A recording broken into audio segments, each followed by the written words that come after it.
Good morning dear students. Welcome to my study channel Preceptor Rohit. तो मैंने 12th class के लिए अपनी प्रीवियस वीडियो में मैट्रिक्स यूनिट की इंट्रोडक्शन दी थी। उसमें टाइप्स ऑफ मैट्रिक्स पढ़ाया था, ऑर्डर ऑफ मैट्रिक्स पढ़ाया था, इक्वलिटी ऑफ मैट्रिक्स पढ़ाया था।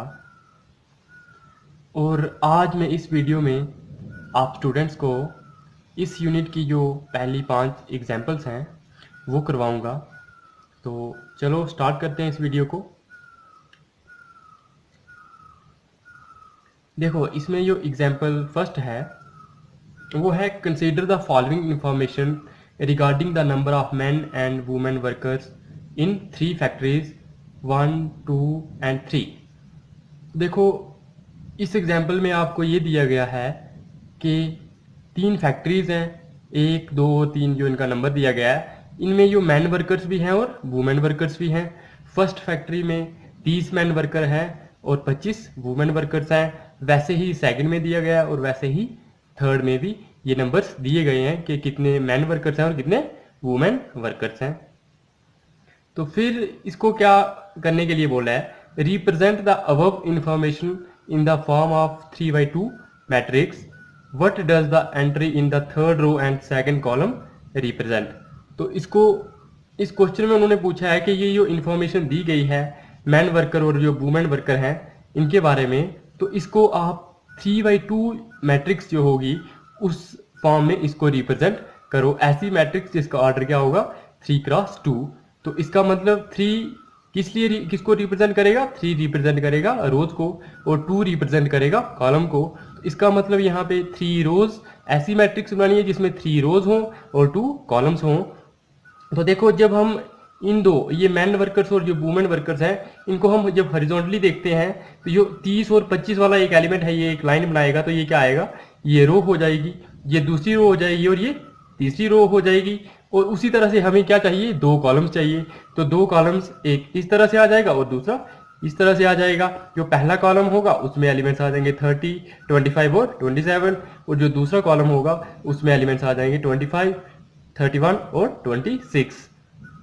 तो ये जो इंफॉर्मेशन हमें दी गई है, तो जब हम इसको रिप्रेजेंट करेंगे 3/2 मैट्रिक्स की फॉर्म में तो वो मैट्रिक्स इस तरह से बन जाएगी जिसमें ये 3 रोज हो जाएंगे और 2 कॉलम्स हो जाएंगे।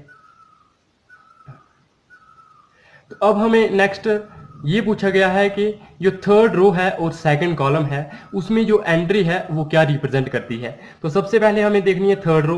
थर्ड रो कौन सी है, ये है हमारी लास्ट वाली थर्ड रो। ये फर्स्ट है, ये फर्स्ट रो है, ये सेकंड रो है और ये थर्ड रो है। तो थर्ड रो में एलिमेंट्स हैं 27 और 26। और फिर बोला है हमें सेकंड कॉलम। तो जो सेकंड कॉलम है तो वो कौन से कॉलम है जिसमें एलिमेंट्स आ रहे हैं 25, 31 और 26। तो जो थर्ड रो होगी, ये वाली थर्ड रो और जो सेकंड कॉलम, तो इसमें जो एलिमेंट कॉमन आ रहा है वो कौन सा आ रहा है 26। देखो, ये होगी हमारे पास थर्ड रो और ये होगी हमारे पास सेकंड कॉलम। तो इसका मतलब ये कॉमन एलिमेंट कौन सा आ रहा है इन दोनों में, 26। तो इसलिए उन्होंने पूछा है कि ये जो 26 एलिमेंट है ये क्या रिप्रेजेंट कर रहा है। तो 26 क्या था हमारे पास, 26 था जो वुमेन वर्कर्स हैं और वो कौन सी फैक्ट्री में काम कर रही है, थर्ड फैक्ट्री में। तो इसलिए the entry in the third row and second column that is element A32 इसलिए लिखा है क्योंकि ये थर्ड रो रिप्रेजेंट करेगा और ये सेकंड कॉलम को भी रिप्रेजेंट करेगा। तो ये कौन सा है, 26 एलिमेंट, ये रिप्रेजेंट करेगा number of workers in third factory. और कौन से वर्कर्स, वुमेन वर्कर्स। तो अब नेक्स्ट है एग्जाम्पल 2। तो एग्जाम्पल 2 में क्या दिया गया है, construct a 3/2 matrix whose elements are given by Aij is equal to 1/2 i - 3j, और इन दोनों को इसमें रखा है मॉडुलस। तो अब देखो, हमें बोला है 3/2 की मैट्रिक्स बनानी है। तो सबसे पहले हमें जनरल में 3/2 मैट्रिक्स बनानी आनी चाहिए। तो मैंने आपको बताया था कि मैट्रिक्स को हम जनरल में किस तरह से डिनोट करते हैं। जैसे अगर 3/2 मैट्रिक्स है तो उसको आप लिखोगे A is equal to Aij 3/2। तो अब इसका मतलब 3/2 है तो 3 रोज हैं और 2 कॉलम्स हैं। तो जब आप इसको जनरल फॉर्म में लिखोगे तो ये क्या हो जाएगा, A11 मतलब पहला रो और पहला ही कॉलम। देखो, ये फर्स्ट रो होगी और ये फर्स्ट ही कॉलम होगा। उसी तरह से ये क्या है A12, मतलब फर्स्ट रो, और जो सेकंड कॉलम में जो एलिमेंट आएगा उसको हम A12 बोलेंगे। उसी तरह से अगर नेक्स्ट लेना होता तो यहाँ पे A13 लेते, लेकिन हमें 3/2 की मैट्रिक्स दी गई है, तो इसमें जो मैक्सिमम एलिमेंट होगा वो भी कौन सा होगा, 3 to 32। तो ये हो जाएगा हमारे पास A11 A12। उसी तरह से नेक्स्ट में क्या है, सेकंड रो और फर्स्ट कॉलम, तो इसलिए ये एलिमेंट आ गया A21 A22। उसी तरह से A31 और A32। तो देखो ये जो 6 एलिमेंट्स हैं, और हमें ये कंडीशन दी गई है कि जो भी इस मैट्रिक्स का एलिमेंट होगा वो किस फॉर्म में होगा, 1/2 I-3j। तो जो अब हमने कोई भी एक एलिमेंट लेंगे तो इसमें हमें i की वैल्यू होगी, वो i क्या होता है, रो को रिप्रेजेंट करता है। तो जब भी हम कोई एक एलिमेंट लेंगे, जैसे हमने कोई भी ले लिया A11 लिया फर्स्ट में, तो A11 में तो i की वैल्यू यहाँ पे क्या है, 1 है, और j की वैल्यू यहाँ पे क्या है, 1 है। तो इसलिए हम ये जो कंडीशन दी है इसमें हम i की वैल्यू डालेंगे और j की वैल्यू डालेंगे, तो क्या मिलेगा, 1/2 इज इक्वल टू i की जगह पे हमने 1 भर दिया और j की जगह पे हमने 1 भर दिया, तो ये आ गया 1/2 मॉडुलस ऑफ 1 - 3 × 1। तो ये क्या हो गया हमारा, 1/2 वैसे ही रह गया बाहर, और 1 - 3 1 जा 3। तो जब हमने ये 3 में 1 - 3 किया तो ये आता है -2, लेकिन यहाँ पे क्या लगा है, मॉड। तो मॉड का मतलब होता है कि अगर आपके पास कोई नेगेटिव वैल्यू होगी तो मॉडुलस के बाहर वो भी पॉजिटिव हो जाएगी, और अगर कोई पॉजिटिव वैल्यू होगी तो वो पॉजिटिव ही रहेगी। तो इसके अंदर आ रही थी नेगेटिव वैल्यू, तो वो भी बाहर आके क्या हो गई, पॉजिटिव। तो ये 1/2 × 2 हुआ, तो ये क्या हो गया, 1।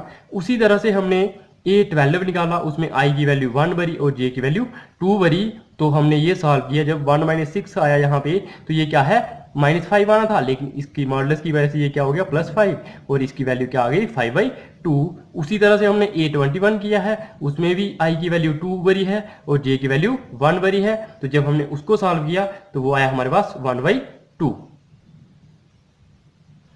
सिमिलरली A22 जो होगा वो i की वैल्यू 2 होगी और j की वैल्यू 2 होगी। तो हमने यहाँ पे i की जगह पे 2 लिखा और j की जगह पे हमने 2 लिखा। तो इसको सॉल्व किया तो ये आ गया हमारे पास 1/2 मॉडुलस ऑफ 2 - 3 2 6, 1/2 मॉडुलस ऑफ 2 - 6। तो वो आ गया हमारे पास 1/2 × 4 इज इक्वल टू 2। तो ये आ जाएगा, 2 में से 6 निकाले तो -4 होता है, लेकिन ये मॉडुलस होने की वजह से यहाँ पे क्या आएगा, +4। तो ये होगा हमारा 2। उसी तरह से A31 निकाला, i की वैल्यू 3 है, j की वैल्यू 1 है, तो इसकी वैल्यू हमारे पास 0 आ गई। उसी तरह से A32 निकाला तो उसकी वैल्यू हमारे पास आ गई 3/2। देखो यहाँ पे मॉडुलस ऑफ 3 था, तो जब हमने इसको मॉडुलस से बाहर लाएंगे तो ये प्लस में हो जाएगा, तो ये आ जाएगा हमारे पास 3/2। तो जब देखो हमने A11 भी निकाल दिया, A12 भी निकाल दिया, A21 भी निकाल दिया, A22, A31 और A33। तो जब हमने इन सारे जो एलिमेंट्स जो हमने निकाले उनकी वैल्यू हमने जब जनरल मैट्रिक्स में भरी, तो हमारे पास जो हमें मैट्रिक्स चाहिए थी वो हमें मिल गई। अब नेक्स्ट है एग्जाम्पल 3। एग्जाम्पल 3 में क्या है, if a matrix has 8 elements what are the possible orders it can have. अगर एक मैट्रिक्स में 8 एलिमेंट्स हैं तो उसके मतलब अगर एक मैट्रिक्स में 8 एलिमेंट्स हैं तो 8 एलिमेंट्स वाली जो मैट्रिक्स होगी उसके कितने पॉसिबल ऑर्डर्स हो सकते हैं। तो देखो, जब हमने देखा, हमने आपको पिछली वीडियो में बताया था कि जो टोटल नंबर ऑफ एलिमेंट्स होते हैं तो वो होता है हमारे पास m × n। तो अगर हमारा ऑर्डर m × n है तो उसके टोटल एलिमेंट्स क्या हो जाएंगे, m × n। और इस यहाँ पे कितने एलिमेंट्स दिए हैं, 8 एलिमेंट्स दिए हैं। Given a matrix has 8 element, दस mn इज इक्वल टू 8। इसलिए mn हमारा क्या हो जाएगा, 8 के बराबर हो जाएगा, क्योंकि यहाँ पे हमें क्या दिया है, टोटल नंबर ऑफ एलिमेंट्स 8 दिए हैं। तो mn इज इक्वल टू अगर 8 है तो जब भी हम नेचुरल नंबर की वैल्यूज पुट करते हैं तो जो mn है, तो mn इज इक्वल टू 8 है जो, तो ये कब जाके ये कंडीशन सेटिस्फाई होती है, अगर हम m की वैल्यू 1 भरेंगे तो n की वैल्यू 8 आएगी। अगर हम m की वैल्यू 2 भरेंगे तो n की वैल्यू 4 आएगी, क्योंकि 1 8 जा 8, 2 4 जा 8 और 4 2 जा 8, 8 1 जा 8। तो हमारे पास जो ऑर्डर्स हो जाएंगे वो 1 8 हो सकता है, 2 4 हो सकता है, 4 2 हो सकता है, या 8 1 हो सकता है। ये हमने ऑर्डर्स लिखे हैं, 1 8 2 4 4 2 8 1। हैंस पॉसिबल ऑर्डर्स आर, तो ये हमारे पॉसिबल ऑर्डर्स होंगे। तो इसमें कितने पॉसिबल ऑर्डर्स बने? 4। अब आप मेरे को कमेंट करके बताओगे कि अगर यहीं पे 8 एलिमेंट्स की जगह पे 24 एलिमेंट्स होते तो कितने पॉसिबल ऑर्डर्स बनते, और वो वाले ऑर्डर्स भी आप मुझे कमेंट सेक्शन में लिख के बताओगे। अब एग्जाम्पल 4 में क्या है? इफ ए एक मैट्रिक्स दी है is equal to this matrix, if this matrix is equal to this matrix, find the values of a b c x y z. देखो ये इसमें जो x y z a b c ये जो चीजें लिखी हुई हैं, तो उन्होंने बोला है कि अगर ये दोनों मैट्रिक्स क्या है, बराबर हैं, x की वैल्यू निकालो, y की वैल्यू निकालो, z की वैल्यू निकालो और a b c की वैल्यू निकालो। तो जब हमने इन 6 वैल्यूज को निकालने के लिए हम क्या करेंगे, हमें सबसे पहले जब मैंने पिछली वीडियो बनाई थी उसमें मैंने आपको बताया था कि ये जो दो मैट्रिक्स इक्वल कब होती हैं, अगर उनका ऑर्डर क्या हो, बराबर हो, और उनके कॉरस्पॉन्डिंग एलिमेंट्स भी क्या हो, बराबर हों। तो उन्होंने पहले से हमें ये कंडीशन दे के रखी है कि ये दोनों मैट्रिक्स क्या हैं, बराबर हैं। अगर ये बराबर हैं तो देखो इसमें 3 रोज हैं और 3 ही कॉलम्स हैं, उसी तरह से इसमें भी 3 कॉलम्स हैं और 3 ही रोज हैं, तो इसका ऑर्डर भी 3x3 है, इसका ऑर्डर भी 3x3 है। तो पहली कंडीशन सेटिस्फाई हो रही है। इसका मतलब अगर पहली कंडीशन सेटिस्फाई हो रही है तो सेकंड कंडीशन भी सेटिस्फाई होनी चाहिए थी, और सेकंड कंडीशन क्या बोलती है कि जो कॉरस्पॉन्डिंग एलिमेंट्स होंगे वो भी क्या होने चाहिए, बराबर। Since the given matrix is are equal therefore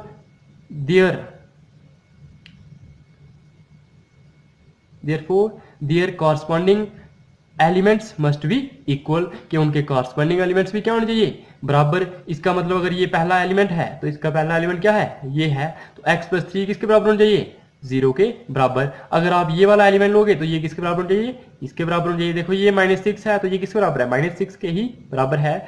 इसका मतलब ये दोनों मैट्रिक्स के जो कॉरस्पॉन्डिंग एलिमेंट्स है वो क्या होने चाहिए, बराबर। तो जब हमने इन दोनों मैट्रिक्स को कंपेयर करके देखा तो जो x+3 है वो किसके बराबर आएगा, 0 के बराबर आएगा। x+3 = 0।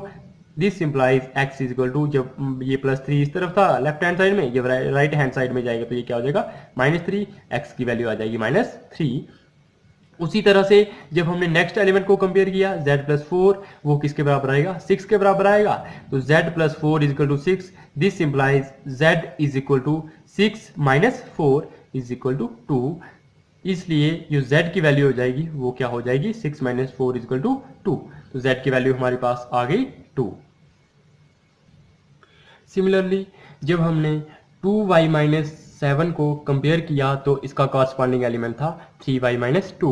तो जब हमने इन दोनों को सॉल्व किया तो ये क्या आ गया, 3y बड़ा है और ये 2y छोटा है। 3y में से हम जब -2y करेंगे तो वो किसके बराबर आ जाएगा, -7, और ये -2 लेफ्ट हैंड साइड चला जाएगा तो वो क्या हो जाएगा, -7 + 2। तो इसलिए 3y-2 ये क्या, 2y क्या हो जाएगा, y के बराबर, और -7 + 2 क्या हो जाएगा, -5। तो y की वैल्यू हमारे पास आ जाएगी -5। उसी तरह से a-1 इज इक्वल टू, वो किसके बराबर हो जाएगा, -3 के बराबर हो जाएगा। जब हमने a-1 एलिमेंट देखा तो उसके कॉरस्पॉन्डिंग एलिमेंट था हमारे पास -3। तो a = -3 और ये -1 ये लेफ्ट हैंड साइड है, ये राइट हैंड साइड चला जाएगा, -3 + 1 तो ये आ जाएगा हमारे पास -2। a की वैल्यू हमारे पास आ गई -2। उसी तरह से सिमिलरली हमने b की वैल्यू निकालने के लिए देखा, b - 3 = 2b + 4। This implies 2b - b = -3 - 4। ये 2b बड़ा है और ये माइनस जो b यहाँ पे पॉजिटिव है, और राइट हैंड साइड आके ये क्या हो जाएगा, नेगेटिव हो जाएगा। और इस तरह से ये क्या है, -3 है, और जब ये 4 दूसरी साइड जाएगा तो ये क्या हो जाएगा, -4। तो 2b - b क्या हो जाएगा, b, और ये -3 - 4 हो जाएगा हमारे पास -7। सिमिलरली 2c + 2, उसको भी हमने जब कॉरस्पॉन्डिंग एलिमेंट उसका देखा तो वो क्या था, 0। तो 2c + 2 किसके बराबर हो जाएगा, 0 के बराबर। तो जो c की वैल्यू आ जाएगी, ये प्लस का 2 राइट हैंड साइड जाएगा तो -2 हो जाएगा, और c की वैल्यू आ जाएगी -2/2। This implies c = -1। दस द वैल्यूज आर, जो वैल्यूज होंगी वो क्या होंगी, a की वैल्यू -2 होगी, b की वैल्यू -7 होगी, c की वैल्यू -1 निकाली हमने, और x की वैल्यू -3, y की वैल्यू -5 और z की वैल्यू -2। z की वैल्यू हमने निकाली 2। अब जो नेक्स्ट एग्जाम्पल है, तो नेक्स्ट एग्जांपल क्या बोलती है, find the values of a b c and d from the following equation. अब जो ये नीचे इक्वेशन दी गई है तो इसमें से हमने क्या करना है, ए बी सी और डी की वैल्यूज निकालनी है। ये है हमारी एग्जांपल 5। तो जब हमने देखा कि ये एक इक्वेशन दी गई है, इस इक्वेशन में क्या है, दो मैट्रिक्स हैं और बीच में इक्वल टू लगा है, तो इसका मतलब ये दोनों मैट्रिक्स क्या हैं, इक्वल। अगर ये हमें दोनों मैट्रिक्स इक्वल दी गई हैं तो इनका ऑर्डर भी बराबर होना चाहिए और इनके कॉरस्पॉन्डिंग एलिमेंट्स भी बराबर होने चाहिए। तो देखो इसमें 2 रोज हैं और 2 ही कॉलम्स हैं, और इसमें भी 2 रोज हैं और 2 ही कॉलम्स हैं। तो इसका मतलब ये 2x2 ऑर्डर की मैट्रिक्स है और ये भी 2x2 ऑर्डर की मैट्रिक्स है, इसलिए दोनों मैट्रिक्स क्या होंगी, बराबर। अब अगर ये दोनों एलिमेंट वो मैट्रिक्स बराबर हैं, इनका ऑर्डर तो बराबर हो गया, लेकिन सेकंड कंडीशन जो है वो कॉरस्पॉन्डिंग एलिमेंट्स भी इनके क्या होने चाहिए, बराबर। तो अगर ये इनके एलिमेंट्स कॉरस्पॉन्डिंग बराबर होने चाहिए तो 2a + b किसके बराबर होने चाहिए, 4 के बराबर। तो वही हमने पहली इक्वेशन लिखी है। उसी तरह से a - 2b वो -3 के बराबर होना चाहिए, वो हमारी सेकंड इक्वेशन है। 5c - d 11 के बराबर होना चाहिए, तो 5c - d = 11 ये है हमारी थर्ड इक्वेशन। सिमिलरली हमारी फोर्थ इक्वेशन। तो जब हमने इन इक्वेशंस को सॉल्व करना है तो इन इक्वेशंस को सॉल्व करने के लिए हम देखेंगे कि देखो ये पहली जो इक्वेशन है और जो दूसरी इक्वेशन है, इन दोनों में a और b की वैल्यूज हैं। थर्ड और जो फोर्थ इक्वेशन है इनमें c और d जो वेरिएबल्स लिखे हुए हैं, तो हमने c और d की वैल्यूज निकालनी है, यहाँ पे a और b की वैल्यूज निकालनी है। तो देखो यो हमारे पास इक्वेशन 2 है, उसको हमने 2 से मल्टीप्लाई किया तो क्या हो जाएगा, जब हम 2 से मल्टीप्लाई करेंगे तो यहाँ पे भी 2a हो जाएगा। जब ये 2a हो जाएगा, जब ये 2a होगा तो हमारे पास यहाँ पे भी क्या है, 2a है, और हम इन दोनों इक्वेशंस को सब्ट्रैक्ट करेंगे तो जो a होगा 2a - 2a वो खत्म हो जाएगा और हमारे पास सिर्फ क्या बचेगा, b। तो वहां से हम b की वैल्यू निकाल देंगे। तो वो कैसे किया हमने, मल्टीप्लाइंग इक्वेशन 2/2। तो जब हमने सेकेंड इक्वेशन जो 2 थी इसको हमने 2 के साथ मल्टीप्लाई किया तो क्या हो गया, जब लेफ्ट हैंड साइड में किया तो 2a हो जाएगा -2 जा 4b हो जाएगा = 2 × -3 हो जाएगा -6। सिमिलरली हमने जो ये है इक्वेशन 3, यहाँ पे 3d है और यहाँ पे भी हमने क्या बना लिया, 3d बनाने के लिए हमने थर्ड इक्वेशन को 3 से मल्टीप्लाई कर दिया। तो हमारे पास क्या मिला, हमें 3 × 5 करेंगे तो 15c हो जाएगा, और 3 × d करेंगे तो ये हो जाएगा 3d, और 3 × 11 करेंगे तो 33। तो ये हमारी आ गई इक्वेशन 5 और ये आ गई हमारी इक्वेशन 6। अब जब हम देखो जो पहली इक्वेशन है और जो पांचवी इक्वेशन है, जब हम इन दोनों इक्वेशंस को देखते हैं तो इसमें यहाँ पे भी 2a है और यहाँ पे भी 2a है। इसका मतलब जब हम 2a में से -2a करेंगे तो ये क्या हो जाएगा, 0, और हमारे पास क्या बचेगा, b बचेगा, और b की वैल्यू हम निकाल सकते हैं। इसलिए हमने क्या किया, सब्ट्रैक्टिंग इक्वेशन 5 फ्रॉम इक्वेशन 1। जो ये इक्वेशन 5 है इसको हमने इक्वेशन 1 में से माइनस किया, तो इक्वेशन 1 पहले ली 2a + b, उसकी लेफ्ट हैंड साइड लिखी माइनस, और इक्वेशन 5 की भी लेफ्ट हैंड साइड लिखी माइनस लगा के 2a - 4b = वैसे ही हमने जो पहली इक्वेशन की राइट हैंड साइड है 4 और माइनस, क्योंकि हमने सब्ट्रैक्ट करना है, और उसके बाद हमने क्या लगाया -6 जो फिफ्थ इक्वेशन की राइट हैंड साइड है। तो 2a + b, और जब हमने माइनस से ब्रैकेट के अंदर मल्टीप्लाई किया तो ये क्या आ जाएगा, -2a प्लस 4b = 4 प्लस 6, 4 + 6। तो ये 2a और 2a क्या हो गया, खत्म हो गया, जैसे मैंने आपको बताया था। b + 4b क्या हो गया, 5b, और 6 + 4 क्या हो गया, 10। तो इसलिए b की वैल्यू जो है वो हमारी आ जाएगी 10/5, b = 2। तो जो हमारी b की वैल्यू हमें मिली थी, b = 2, उसको जब हमने इक्वेशन 1 में पुट किया, उसको हम इक्वेशन 1 में भी पुट कर सकते हैं, या इक्वेशन 2 में पुट कर सकते हैं, या फिर हम इक्वेशन 6 में भी पुट कर सकते हैं। तो जब हम इनमें से किसी भी एक इक्वेशन में पुट करेंगे, तो हमने यहाँ पे इक्वेशन 1 में पुट कर दिया तो वो क्या मिलेगा, 2a प्लस यहाँ पे b था, b की जगह पे हमने 2 लिख लिया = 4 हो जाएगा। तो 2a = ये 4 है, ये लेफ्ट हैंड साइड में 2 है, ये 4 - 2 किसके बराबर आ जाएगा, 2 के बराबर आ जाएगा। इसलिए 2a किसके बराबर हो जाएगा, 2 के बराबर। This implies a = 2/2 = 1। a = क्या आ जाएगा हमारे पास, 1।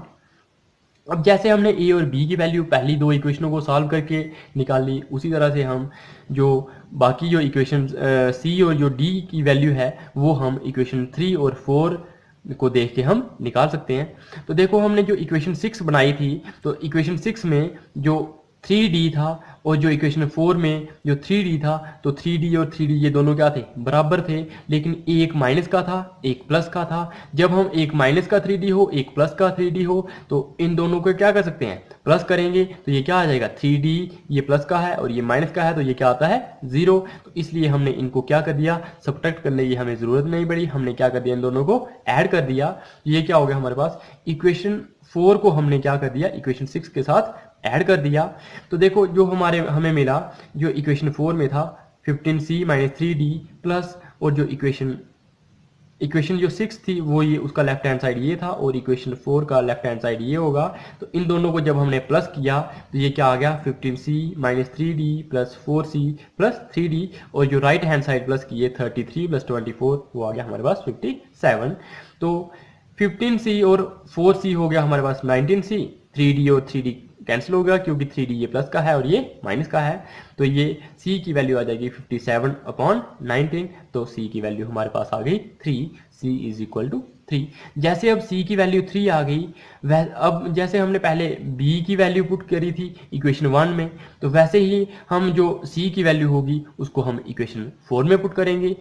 उसको देखो हम इक्वेशन 4 में भी पुट कर सकते हैं या इक्वेशन 6 में भी पुट कर सकते हैं, और यहाँ फिर हम इक्वेशन 2 में भी उसे पुट कर सकते हैं। तो जब हमने इन c की वैल्यू को इक्वेशन 4 में पुट किया तो क्या मिला, 4 इंटू सी की जगह पे हमने 3 लिखा plus 3d is equal to 24, 4 3 या 12, तो ये 3d की वैल्यू हो जाएगी 24 माइनस 12, और जो 3d इज इक्वल टू हो जाएगा हमारे पास 12।